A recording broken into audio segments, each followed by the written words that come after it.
تیرے عشق نچایا۔ بابا بلے شاہ کا تعلق قصور کے سادات گھرانے سے تھا۔ ان کے پیر و مرشد حضرت شاہ عنایت قادری لاہوری تھے، جن کی نسبی نسبت آرائیں قبیلے سے تھی۔ بلے شاہ اپنے مرشد کی زیارت اور پابوسی کو ہر دوسرے تیسرے روز بے وقتے بھی لاہور نکل جایا کرتے تھے۔ بلے شاہ کے کنبے کو سید ہونے کے ناطے کسی غیر سے یہ مریدی روگ انتہائی ناگفتنی تھا۔ اس بابت کنبے والوں اور بلے شاہ کے مابین روزمرہ رویوں میں دھڑلے سے رسہ کشی جاری تھی۔ ایک دن بلے شاہ شدید انتشار کی آزاری میں تھے۔ قصور سے لاہور کی سمت یہ نیت باندھ کر چل پڑے کہ آج مرشد کی صلاح سے آئے دن کی گھریلو کھٹ کھٹ کا جھمیلا اب چٹ پٹ ہو جانا چاہیے، ادھر کو یا ادھر کو۔ بلے شاہ لاہور آئے، مرشد کے دروازے پر پہنچے، دستکی ہوئے۔ اندر سے مرشد نے قدرے اونچی آواز میں پوچھا، بھلا کون؟ بلے شاہ نے جواب دیا، سرکار میں ہوں بلے۔ مرشد نے فی الفور کہا کہ اب تو بلے نہیں رہا، بھلے ہو گیا۔ جا بھلکڑ جا، کہیں اور کو جا، تیرے لیے یہاں کوئی چھایا نہیں رہی۔ مرشد کی اس پذیرائی سے بلے شاہ پر بن آئی۔ تلوے تلے کی زمین چھٹک گئی، رو رو کر نڈھال ہو رہے۔ بہت دیر بعد جب دھیرے دھیرے آپے میں آئے تو مرشد کو منانے کی ٹھان کر اٹھ بیٹھے۔ بلے شاہ کی طبیعت کچھ ایسی اکھڑ چکی تھی گویا سارا ریشم ہی ادھڑ چکا تھا۔ وہ اپنے گھر یعنی قصور واپس لوٹ کر جانا بھی اکثر بھول چکے تھے۔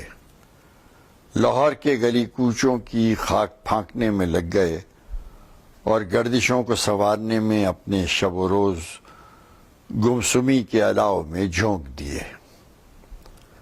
اس دور کا یہ طور تھا کہ لاہور کی ہر نئی نویلی طوائف مجرہ بینوں کے سامنے مجرے کی پیشہ واری پہل کرنے سے پہلی بار حضرت شاہ عنایت آرائیں کی چوکھٹ پر خیر و برکت کی غرض سے رقص کی حاضری بھرا کرتی تھی۔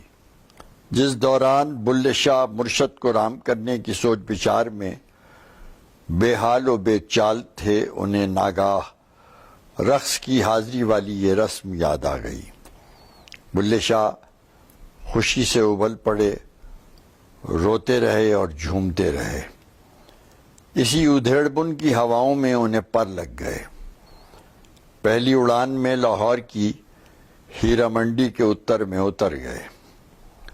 نوکری چاکری کے لیے جان کھپاتے رہے، جوتیاں چٹکھاتے رہے، لیکن بلے شاہ کی جانب کسی کوٹھے کے دریچے نے اپنا رخ نہیں کیا، کسی دروازے نے اپنے سائے آغوش کشا نہیں کیے۔ ہیرا منڈی کی بے اعتنائی اور کجادائی سے دل گرفتہ ہو کر بلے شاہ دلی کی طرف نکل لیے۔ جس گھڑی بلے شاہ دلی کے نیلم بازار میں وارد ہوئے، سورج سوا نیزے پر تھا۔ حلوائیوں، قصائیوں، پنساریوں اور پنواڑیوں سے علاقے کی ہر کنچن طوائف کے کوائف کی پوچھا پاچھی کرتے کراتے آخر کار بلے شاہ دلی کے دلزدوں کی ایک آہ سرد زلیخا جان بنارس والی کے کوٹھے پر جا پہنچے۔ دروازے کی زنجیر کھڑکائی، اندر سے آواز آئی، ارے یہ کون موا نامراد آ گیا نا وقت۔ ٹوٹ کر جواب دیا ایک پامال و خستہ حال۔ باندی نے دروازہ کھولا اور جھپاک سے الٹے پاؤں زلیخا جان کی ماں خانم جی کو خبر کرائی، کوئی میلا کچیلا سا مسکین آیا ہے۔ یہ سن کر خانم خلوت سے نکلی اور دروازے کی آڑ میں آ گئی۔ بلے شاہ کی خستہ حالی اور آشفتہ روزی دیکھی، ترس کھا کر اندر بلا لیا۔ وہ بوجھل قدموں سے خانم کے پیچھے ہو لیے اور دیوان خانے کی نشستی چوکیوں سے پرے ہٹ کر نیچے بیٹھ رہے۔ ٹھنڈائی سے آہ و بھگت کے بعد خانم نے ضرورت دریافت کی۔ بلے شاہ بولے مالکن تیری خدا خوفی کو اور بھاگ لگے، تو مجھ محتاج کو اپنے یہاں نوکر رکھ لے، تیرا بڑا احسان ہوئے گا۔ بلے شاہ کی دعا گوئی اور برجستہ خوئی خانم کو نرم آ گئی۔ نرماہٹ سے پوچھا کیسی نوکری؟ کہا یہی جھاڑو صفائی، برتن دھلائی، اوپری کام کاج اور اناج کی چھاج وغیرہ۔ خانم بولی تنخواہ کیا لوگے؟ بولے ہاشا و کلّا، دمڑی کوڑی کچھ نہیں، صرف 2 وقت کے دسترخوان کی بچی کچی روٹی اور چٹنی۔ ہاں مگر شرط کڑی یہ ہوئے گی کہ جب زلیخا جان مجرا رچایا کرے گی تو میں بھی ایک کونے کھدرے میں دبک لیا کروں گا۔ خانم کو بلے شاہ کی یہ سادہ لوحی لڑ گئی اور اس تنخواہ کم خواہ میں بجس وارفتگی ایسی ویسی کوئی قباحت بھی نظر نہیں آئی۔ خانم رضامند ہو گئی۔ بلے شاہ نوکر رکھ لیے گئے اور کوٹھے کی متعلقہ نفری سے رسمی تعارف کے بعد ان سب کے بابا سائیں بھی ہو گئے۔ معمول کے مطابق اب وہ روزانہ تڑکے تڑکے اٹھ جاتے، جھاڑو اور جھاڑن کرتے، برتن کپڑا دھوتے، بازار سے بازاری لاتے، سے پہر کچھ دیر کو انگڑاتے سستاتے، جب شام کوٹھا چڑھتی بلے شاہ کوئی دوسرے بلے شاہ ہو جاتے۔ مجرے کے سجاؤ سے پہلے سارے کام کاج بڑے ڈھنگ اور بڑی ترنگ سے نمٹاتے، چراغدانوں کو اکساتے، دالان کے فانوس جلاتے، لوبان اور صندل کی دھونی رچاتے، تاخچوں میں گلاب اور موتیا کے تھال جماتے، چٹی چاندنی پر مخملی گاؤ تکیے لگاتے، منڈل کی بیٹھک میں دائیں بائیں دستی پنکھے خازدان اور اگالدان پھیلاتے، مجرائیوں کی تواضعداری کو کبھی ستو کبھی امرودی شیرہ بناتے اور حقے گرماتے، سب سے آخر کو خانم کی مسند بچھاتے اور نقشین پاندان کے لوازمات سجاتے۔ جب سارے کام نمٹا چکتے تب بلے شاہ لب چھپ آرائشی اتاق میں جاتے، مشاطہ کے ہاتھوں زلیخا جان کا سنورنا اور روپ بھرنا جھوم جھوم کر دیکھتے، خوشباش ہوتے اور زلیخا جان کی طرف پنکھیاں جھلتے رہتے، زیر لب چشم بددور بڑبڑاتے اور باہر انگڑائی میں نکل پڑتے۔ عشاء کے لگ بھگ گھنٹہ بھر بعد سازندوں کا طائفہ زرباف کی دوپلی اور صدری زیب کیے بڑے پن سے آگے پیچھے ایک قطار میں برآمد ہوتا۔ نشست گاہ میں خس اور اگر کی خوشبو چہک جاتی۔ طائفے کا ہر نفر مجرائیوں کے سامنے پہلے کورنش بجا لاتا اور غالیچوں پر ایک سبا اسے جماؤ کرتا، پھر اپنے ساز و سامان کا تال میل اور کساؤ کرتا۔ اس سازگاری کے بعد زلیخا جان کی پیشوائی میں سازوں اور طبلے کی تعاقبی مہارتوں کا دکھاؤ کرتا۔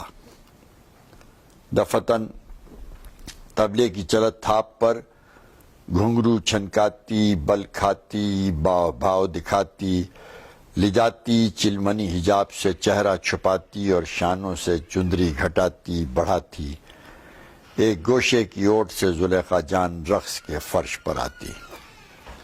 بے ساختہ آفرین نافرین کی کھنک سے محفل پھڑک جاتی، مجرا شروع اور رنگ طلوع ہو جاتا۔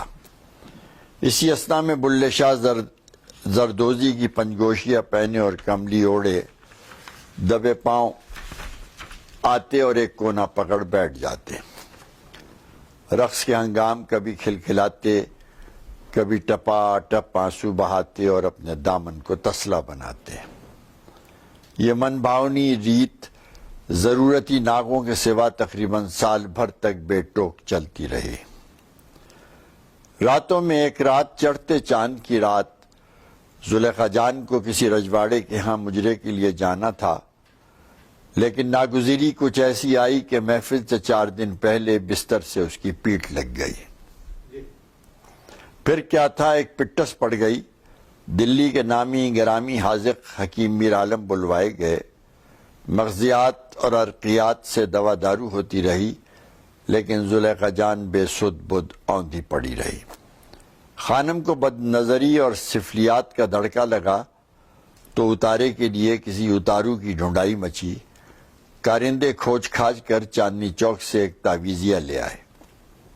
ہر قسم کی نظر اتاری گئی، ہر طرح کا صدقہ اتارا گیا، 5 سورے کا ورد دم ہوا، یاسین کا پانی چھڑکا گیا، لیکن زلیخا جان ٹس سے مس نہ ہوئی. زلیخا جان کی یہ بپتا سن کر اطراف کی ہمجولیوں اور دیگر کوٹھے والیوں کا ٹھٹ لگ گیا. خانم نے 51 کو اپنے لیے مہلت کا وقفہ جانا. یہ سپہری تھی، چل چلاؤ اور ڈھلاؤ کی طرف جاتی ہوئی سپہری. دھوپ ابھی دیواروں کے سائے میں اپنی پناہ تلاش رہی تھی. خانم بھاگڑ میں کوٹھے سے نیچے اتری اور چوک کے اڈے پر آئی. واپسی کا تانگا پکڑا اور اکیلی بستی نظام الدین نکل گئی. بستی پہنچی تو ہٹو بچوں کی دھمک اور دھنک دیکھ کر بجھی بجھائی سی خانم کی آنچ کچھ لہلہا گئی. خلقت کا وہ ریلا اور میلہ تھا کہ بس چل سو چل. درگاہ کی سمائی میں خانم کو ذرا زور آزمائی سے داخل ہونا پڑا.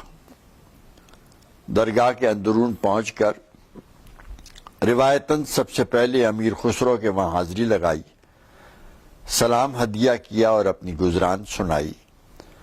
خسرو سے سلطان جی کی خدمت میں باریابی کی خاطر اپنا سفارشی ہو جانے کے لیے گزارشی ہوتی رہی اور بھل بھل بلکتی رہی.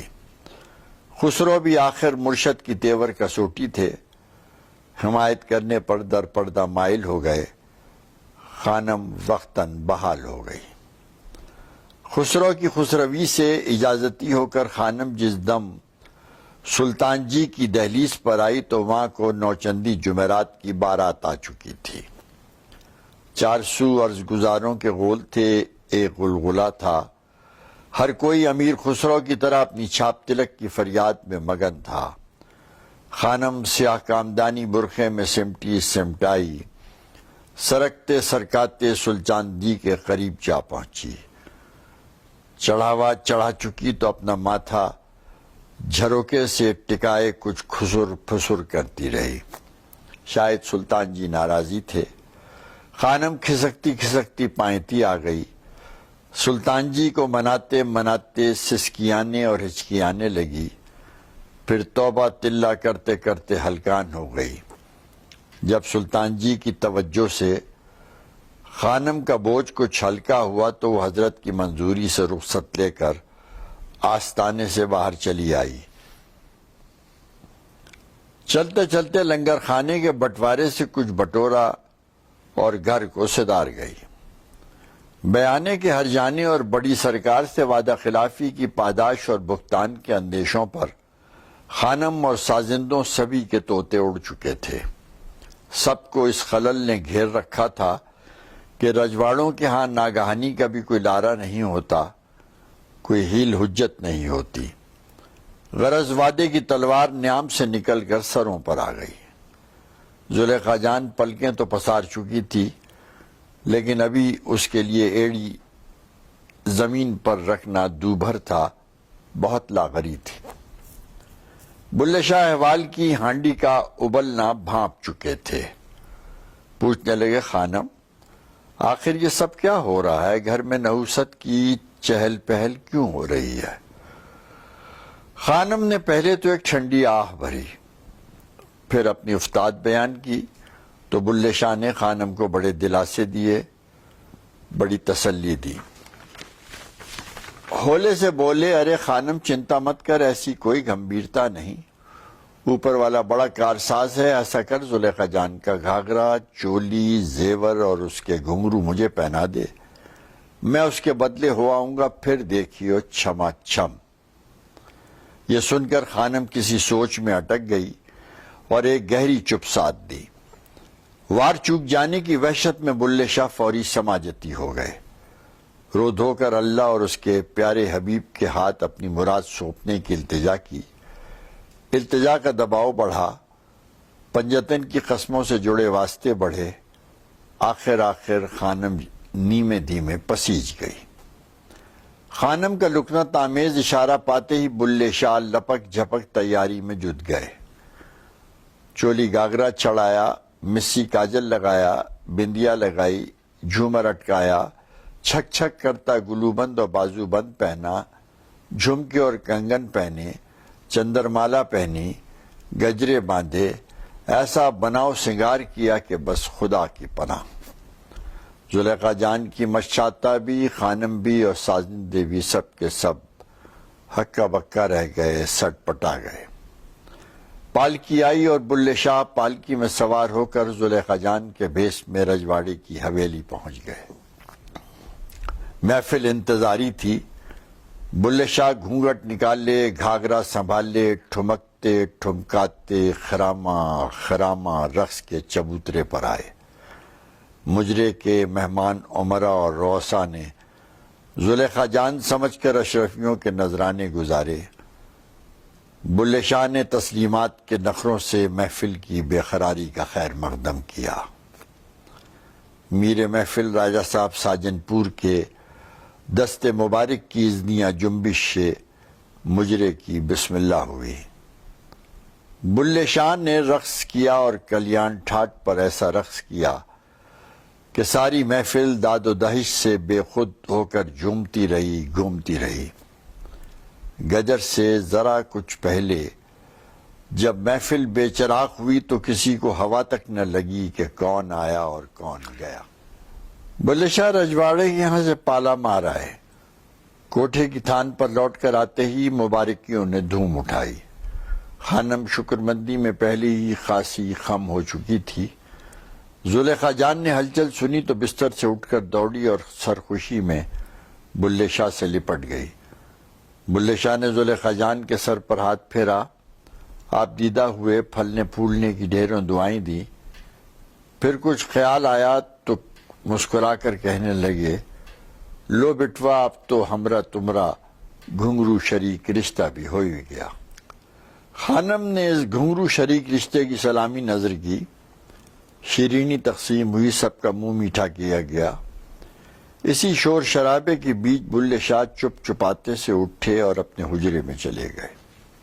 کچھ دیر بعد باہر آئے تو زلیخا جان کا چولا، زیور اور گھنگرو پھولوں میں لپیٹ لپاٹ کر لے آئے اور خانم کے قدموں میں رکھ کر بولے، بس خانم بس ہمرا تو کام ہو ہی چکا، اب تو چھٹی کر دے اپنی نوکری سے ہمری. یہ سنتے ہی خانم بلک اٹھی، بولی، ارے بابا سائیں، آخر ہم سے ایسی بھی کیا گستاخی سرزد ہو گئی. بلے شاہ تڑپ کر بولے، نہیں للہ نہیں، مجھ میں ہرگز ایسی کوئی کھوٹ کپٹ نہیں. زلیخا جان کے سر کی قسم کسی سے کوئی گلا تک نہیں مجھ کو. تیرے نمک کی مار پڑے خانم اگر میرا دل تیری طرف سے میلا ہو. سچ پوچھ تو بات صرف اتنی ہے کہ اب میرے سینے میں لاہور کی کھینچ میری سانس لپیٹ رہی ہے. لاہور مجھے بڑی للک سے آواز دے رہا ہے. اوپر والے کی بڑائی کو اپنے اور میرے درمیان حکم سمجھ. یقین کر کے تیرے اور زلیخا جان کے احسانوں کی بھرمار کا رتی بھر صلہ سر دس مجھ نصیبوں جلے کے پلے میں سوائے شکریہ کے چند لفظی ٹھیکروں کے اور کچھ بھی نہیں ہے. ہاں البتہ زندگی رہی اور لاہور نے میری بات رکھ لی تو کوسوں دور بیٹھ کر بھی اپنی دعاؤں کی گڑگڑاہٹ سے تیرا اور زلیخا جان کا قرض تعمر چکاتا رہوں گا. یہ سن کر خانم کی ہچکی بند گئی. زلیخا جان سسکاری بھرنے لگی. سازندے دہائی اور دہتڑ کے ہو گئے. سبوں نے بلک بلک کر بلے شاہ کی منت سماجت کی، ہر طرح کی لالچ دی، بتیری خوشامد کی، بتیرا ہاتھ پاؤں مارے، لیکن بلے شاہ کو نہ رکنا تھا، نہ رکے. رسی توڑا کر بھاگ کھڑے ہوئے. لاہور کے آسمان پر ابھی دو وقتوں کے بغل گیر ہونے میں کچھ اور وقت حائل تھا کہ بلے شاہ اپنے مرشد کے دروازے پر پورے سال بھر بعد آن کھڑے ہوئے اور رقص آغاز کیا، تیرے عشق نچایا کر کے تھیا تھیا. مکھڑے کی والہانہ دہرائی تہرائی اور دھمال کی مستانہ دھما دھم سے اڑوس پڑوس کے در و دیوار بھی ہلنے لگے. حضرت شاہ عنایت آرائیں بے حواس باہر نکل آئے. جو ہی بلے شاہ پر ان کی نظر پڑی زارو زار دھاڑنے لگے. بلے شاہ نے جب مرشد کا یہ حال دیکھا تو چکرا گئے. جہاں کھڑے تھے وہیں ڈھیر ہو گئے.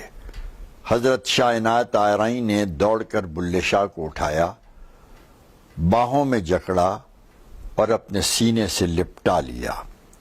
دونوں دھارم دھار رو رہے تھے اور دور دور تک چاروں طرف ہو حق کی آواز فضا میں رقص کر رہی تھی.